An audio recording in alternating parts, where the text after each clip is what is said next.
নমস্কার, আমি ঝুমা। আশা করছি আপনারা প্রত্যেকে ভালো আছেন, সুস্থ আছেন আর পজিটিভ আছেন। আমার নতুন আরও একটি ভিডিওতে আপনাদের প্রত্যেককে স্বাগত জানিয়ে আমি আমার ভিডিওটা শুরু করছি। হ্যাঁ, সকাল সকাল গরম জল, লেবু, মধু দিয়ে কার দিন শুরু হয় অবশ্যই কিন্তু কমেন্ট সেকশানে কমেন্ট করে জানাবেন। আমার তো এটাই শুরু হয়, এটা অথবা জিরে ভেজানো জল, দুটো অল্টারনেটিভ করে চলে। তো ভালোই লাগে খেতে সকাল সকাল, মানে আর কি মাইন্ডটা পুরো ফ্রেশ হয়ে যায়। আর হ্যাঁ, এই যে মধুটা দেখছেন, আমার আগের আরও একটি ভিডিওতে আপনাদের মধুর নিয়েছিলাম, সেটা শেয়ার করেছিলাম। তো সেই আর কি, সেই মধুটাই, মানে এটা পুরো অরিজিনাল মধু, এটাতে কোনো ভেজাল নেই, সেটা পুরো বোঝাই গেল। আমি এখন এই মধুটাই খাচ্ছি। সত্যি কথা বলতে বাজারের ওই কেনা মধু খাওয়ার থেকে না খাওয়া ভালো, ওর থেকে শুধু গরম জল খাওয়া অনেক ভালো। তো যাই হোক, জল টল খাওয়া হয়ে গেল, এবার ছাদে যাই, আপনাদের সাথে কিছু শেয়ার করি। সত্যি কথা বলতে সকাল সন্ধ্যা সকালে ঘুম থেকে উঠে আগে একটু ছাদে না যেতে পারলে মনটা যেন ভালো লাগে না। সত্যি কথা বলতে আমি একটু গাছ ভালোবাসি, তার জন্য আর কি সকালে ঘুম থেকে উঠেই আগে চলে যাই ছাদে, গিয়ে ওদের সাথে একটু দেখা করি। আর বিকালে তো যাই, প্রত্যেক দিন জল দেওয়ার থাকে। তো এই আর কি, চলুন আমার সাথে আমার সামান্য কিছু যেসব গাছ আছে আপনাদের সাথে শেয়ার করি। গাছটাতে দেখুন কি সুন্দর ভরে গেছে, ফুলে ফুলে একদম ভরে গেছে, কি দারুণ কি দারুণ। আর এই যে আমার সুন্দরী, সত্যি কথা বলতে সকালে যখন ঘুম থেকে উঠে গিয়ে যখন এইগুলোকে দেখি না, মনটা যে কী খুশি হয়, মানে এগুলো যেন দিনটাই মনে হয় ভালো হয়ে যায়, সত্যি বলছি, মানে এগুলো প্রাপ্তি। আর এই যে এই টগরটা দেখছেন, এই টগর ফুলটা না গরমকালে ফোটে, এটা না শীতকালে ফোটেই না, মানে খুব খুব খুব কম। কেন শীতকালে ফোটে না এটা কি আপনারা কেউ জানেন? একটু বলবেন তো। আর গরমকালে পুরো গাছটা না পুরো ভরে যায় আমার ফুলে, মানে উপরে ওইটুকু গাছে মানে আমার পুরো সিংহাসনে ভরে যাওয়ার মতো ফুল হয়। এই যে দোপাটির এই একটা কালার আছে, এটাও একটা জবা, এই জবাটার রানী কালার, এটা ফোটেনি। আর এই যে নয়নতারার ভেরিয়েশন আছে, তার মধ্যে একটা ভেরিয়েশন নষ্ট হয়ে গেছে, মানে মানে গাছটা মরে গেছে আর কি। ওই কালারটা খুব খুব সুন্দর ছিল, দারুণ কালার ছিল ওই কালারটা, আর কি করা যাবে। তো যাই হোক, আপনারা সাথে থাকুন আর দেখতে থাকুন। আর এই যে আমার স্ট্রবেরি গাছ, স্ট্রবেরি গাছটা থেকে আমি স্ট্রবেরি অনেক ফুলও পেয়েছি, মানে ভুল বললাম, ফল পেয়েছি। তো আমি স্ট্রবেরি খাই না বলে আমার পাশের বাড়ি একটা দাদা আছে, ওই দাদার ছেলেকে দিয়ে দিয়েছি, ও স্ট্রবেরি খুব ভালো খায়। আর এই যে সাদা জবা, আচ্ছা আমি একটা কথা বলি, অনেকেই বলে কি সাদা জবা বাড়িতে রাখতে নেই, কারণ কি জানতে পারি? মানে এটা আমাকে একটা জেঠিমা বলেছে, সাদা জবা বাড়িতে রাখতে নেই, গাছটা কেটে ফেলো বা ফেলে দাও। এটা কোনো কথা? ফুল তো ফুলই হয়, সে যে কালারই হোক, এটা খারাপ ভালো এরকম কোনো ব্যাপার আছে কি? জানা থাকলে অবশ্যই জানাবেন। আর এই যে বাইরেটা দেখলেন, প্যান্ডেলগুলো দেখতে পাচ্ছেন, এটা হচ্ছে বাসন্তী পুজোর প্যান্ডেল, আমাদের এখানে বাসন্তী পুজো হয় বড় করে, বাসন্তী পুজোর প্যান্ডেল।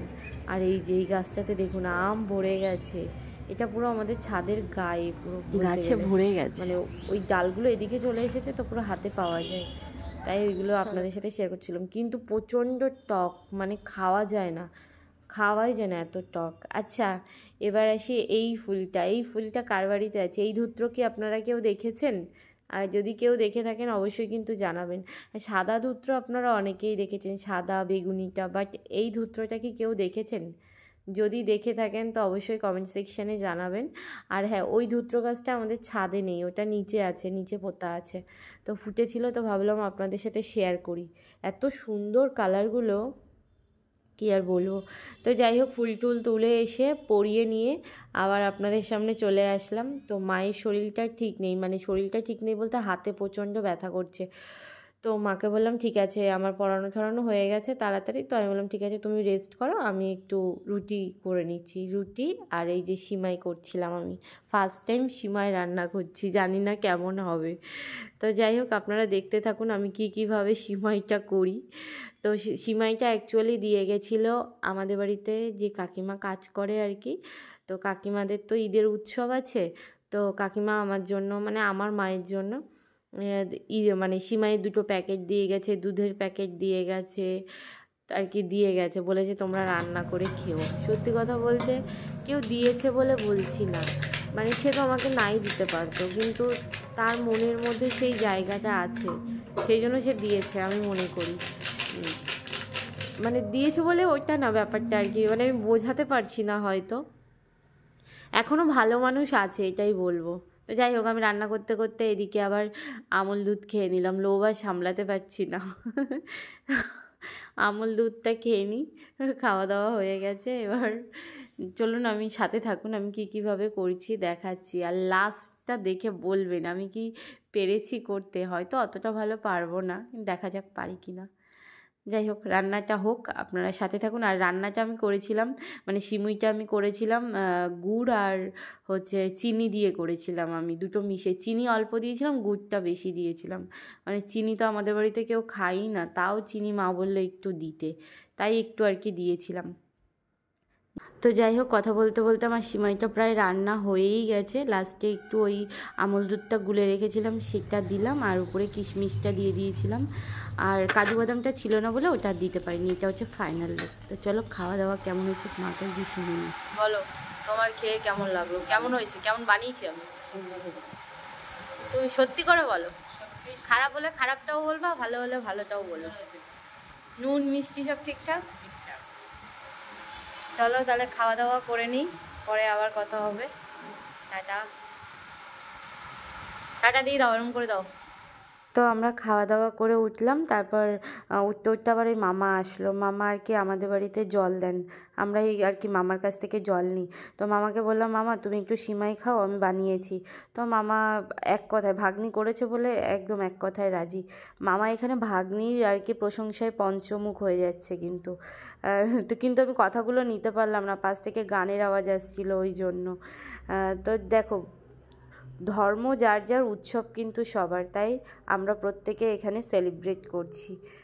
তো চলো খাওয়া দাওয়া হয়ে গেল। এবার এখানে এই যে দেখো, তো এইদিকে ঘুমাচ্ছিল, তো আমি যেই ডাকলাম ওরা তাড়াতাড়ি উঠে পড়েছে। দেখো খাচ্ছে, খিদে পেয়ে গেছে, কি গোলুমলু দেখো, তাড়াতাড়ি করে ওরটা কামড়ি করে খাচ্ছে। তো যাই হোক ওরা খাওয়া দাওয়া করুক, আমি একটু কাজ করে নিই। আজকে কাকিমা আসবে না, তো তাই একটু ঘরঠর মুছে নিই আমি। ঘরঠর মোছা হয়ে গেছে। এবার চলো তোমাদের সাথে একটা ভালো জিনিস আমি শেয়ার করি। এই যে এই বাড়িটা দেখছো, এটা হচ্ছে মানে আমার কাছে স্মৃতি হয়ে থাকবে, মানে স্মৃতি না, এটা আমার কাছে অ্যাসিড হয়ে থাকবে। মানে এইখানে আমাদের শৈশবটা কেটেছে। শৈশবকে আমরা ছোট থেকে বড় হয়েছি এই ঘরে। আজ কয়েকটা বছর হয়েছে আমরা হয়তো নতুন ঘরে আলাদা করে এসেছি, বাট আমরা এইখানেই বড় হয়েছি। ঘরটা এখন ধ্বংসের পথে, কিছুদিন পর ভেঙে দেবে, ঘরটা আর থাকবে না, বাট স্মৃতি হয়ে আমার কাছে থেকে থাকবে। তো প্রথম যে ঘরটা দেখলে ওই ঘরটাতে আমরা থাকতাম, এই ঘরটাতে ছোটো কাকারা থাকতো। এখন যদিও ওই বাড়িটাতে আর কেউ থাকে না, মানে ঘরটাতে কেউ থাকে না। তো আমি ভাবলাম তোমাদের সাথে এটা একটু শেয়ার করি। ভেতরে যেতে পারলাম না, প্রচুর কাঠ রয়েছে তো সেই জন্য।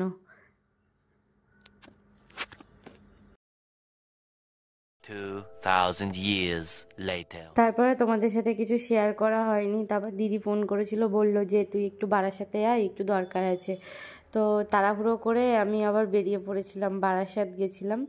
তো দিদিও এসেছিলো, ওখানে একটু কিছু কেনাকাটার ছিল। তো কেনাকাটা করে আমরা এই যে একটু ফুটফুটে আসলাম, এসে এবার একটু ঢং করছি, খাওয়া দাওয়া আর কি করব। তার জন্য আবার এই যে দিদি এখানে, মানে আমি তো আর কি মানে কি বলবো, চা কফি ছাড়া আমার দিন চলে না। তো মানে টায়ার্ড লাগছে এত, তো আমি বললাম কি আগে আমার জন্য কফি বল। তো কফি খেলাম, কফি খেয়ে কফি মোমো এইসব খেলাম। খাওয়া দাওয়া করে আমরা এবার ফিরছি বাড়ির দিকে। তো আমার ভিডিওটা তোমাদের যদি ভালো লেগে থাকে তো অবশ্যই লাইক কমেন্ট শেয়ার করে সাথে থাকবে, কেমন? দেখা হচ্ছে নতুন আরও একটি ভিডিওতে। Take care, bye, love you.